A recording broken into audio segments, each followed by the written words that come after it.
नमस्कार, रेशूज किचनमध्ये आपल्या सर्वांचे खूप खूप मनापासून स्वागत। तर आज आपण कच्च्या कैरीची अशी एक मस्त चटपटीत रेसिपी बनवणार आहोत की तोंडाची चव नक्कीच वाढणार आणि सीझन संपेपर्यंत बनवत राहणार। चला तर पाहूया अशी कोणती रेसिपी आहे। तर त्यासाठी इथे कच्चा आंबा म्हणजेच कैरी घ्यायची। तर इथे आपण कोणतीही कैरी वापरली तरी रेसिपी अगदी छानच बनते। तर सर्वात आधी कैरी स्वच्छ धुवून घ्यायची व यानंतर सुरीने किंवा विळीने कैरी आपल्याला कापून घ्यायची आहे।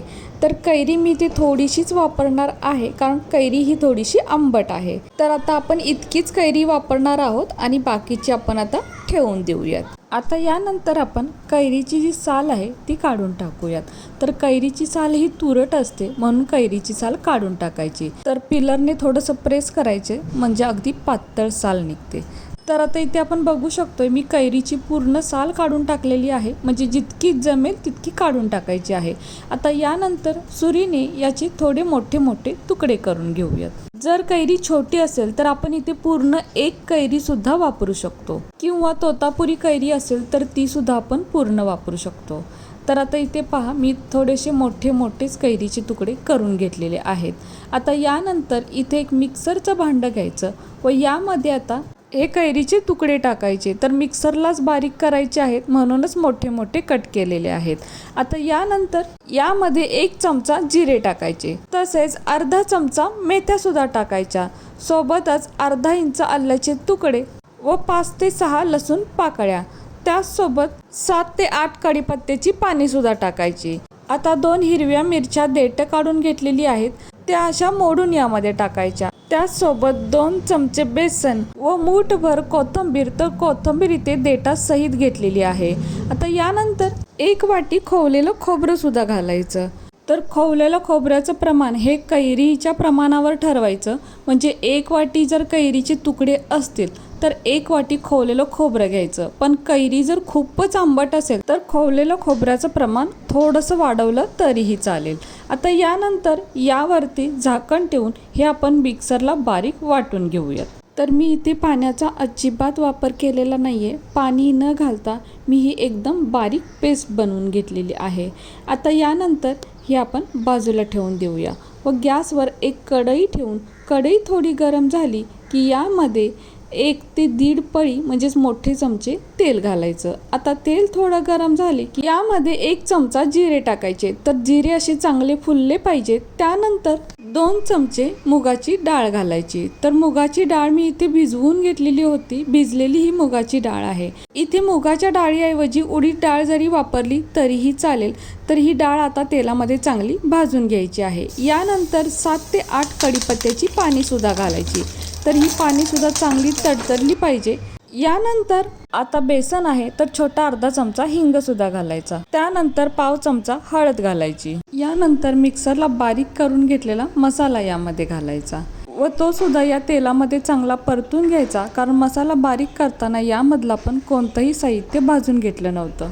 तसेच आपण इथे मुगाची डाळ वापरलेली आहे त्यामुळे कैरीची कढी एकदम खमंग लागते। किंवा आपण इथे उडीद डाळ सुद्धा वापरू शकतो, पण आपल्या घरी मुगाची डाळ नेहमी उपलब्ध असते म्हणून मी इथे मुगाची डाळच वापरलेली आहे।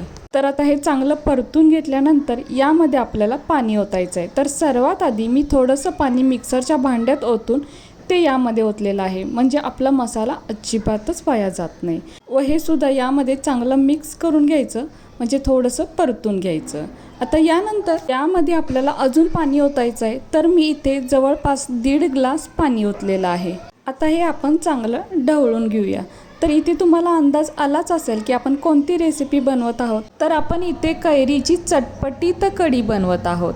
तर आता यामध्ये आपण बाकीचे साहित्य घालूयात। तर यामध्ये आपण अजून मीठ नाही घातलं, तर अर्धा चमचा मी पांढरं मीठ आणि अर्धा चमचा काळं मीठ घातलेलं आहे। तसेच थोडासा गूळ सुद्धा वापरायचा, तर मी इथे 1 चमचा काळा गूळ वापरलेला आहे। आपण इथे पिवळा गूळ वापरला तरीही चालेल किंवा त्याऐवजी साखर वापरली तरीही चालेल। आता यानंतर थोडीशी बारीक चिरलेली कोथिंबीर सुद्धा घालायची। तसेच मी इथे 2 लाल मिरच्या सुद्धा वापरलेल्या आहेत। तर या मिरच्या आपण इथे देठासहित सुद्धा टाकू शकतो. तसेच मिरच्यांना उभा काप मारला तरीही चालेल. आता यानंतर एका पळीने हे थोडंसं ढवळून घ्यायचं, म्हणजे घातलेलं सर्व साहित्य यामध्ये चांगलं मिक्स होतं. तसेच आपण इथे काळं व पांढरं अशी दोन्ही मीठं वापरलेली आहेत. आपल्याला हवं तर आपण एकच मीठ यामधलं वापरू शकतो. तर आता याला एक चांगली खळखळून उकळी आणायची व उकळी आल्यानंतर गॅसची फ्लेम बारीक करायची, पण लगेच बंद नाही करायचं, कारण 1 मिनिटभरासाठी हे आपल्याला असंच उकळू द्यायचं. तर आता इथे कन्सिस्टन्सी पहा, मी हे खूप पातळही केलेलं नाही आणि जास्त घट्टही ठेवलेलं नाही. तर जास्त घट्ट ठेवायचंच नाही, असं मीडियम ठेवायचं, नाहीतर आवडत असल्यास पातळ ठेवलं तरीही चालेल. तर हे पहा, मी अशी कन्सिस्टन्सी ठेवलेली आहे. मीडियम ठेवलं तर अगदीच छानच लागतं.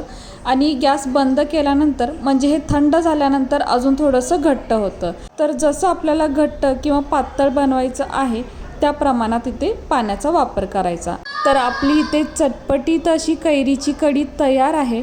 गॅस बंद करते आणि ही कढी मी एका बाउलमध्ये काढून घेते. तर बघू शकताय, आहा, काय मस्त ही कैरीची कढी दिसते. आणि टेस्ट म्हणाल तर एकदा याची चव चाखाल ना तर प्रत्येक सीझनला बनवाल आणि सीझन संपेपर्यंत बनवत राहाल, इतकी भारी टेस्ट लागते. नेहमी तीच भाजी किंवा तीच आमटी बनवून कंटाळा आला असेल ना, तर कधीतरी वेगळं म्हणून ही एकदा कैरीची कढी बनवून पहा, खूप छान लागते. यासोबत आपण चपाती किंवा भाकरीसुद्धा खाऊ शकतो आणि भातासोबत तर अप्रतिम लागते. आणि घरातील लहानांपासून मोठ्यांपर्यंत सर्वजण अगदी आवडीने खातील, इतकी भारी आहे ही रेसिपी. शिवाय पौष्टिक आहे आणि खूप टेस्टी आहे. तुम्ही एकदा नक्की करून पहा, प्रत्येक सीझनला बनवल्याशिवाय राहणार नाही. आणि कमी वेळेत बनते, कमी साहित्यात बनते आणि घरातील साहित्यातच बनते. आणि कशी वाटली तुम्हाला ही आजची रेसिपी जर तुम्हाला आवडली असेल तर आपल्या माणसांसोबत नक्की शेअर करा.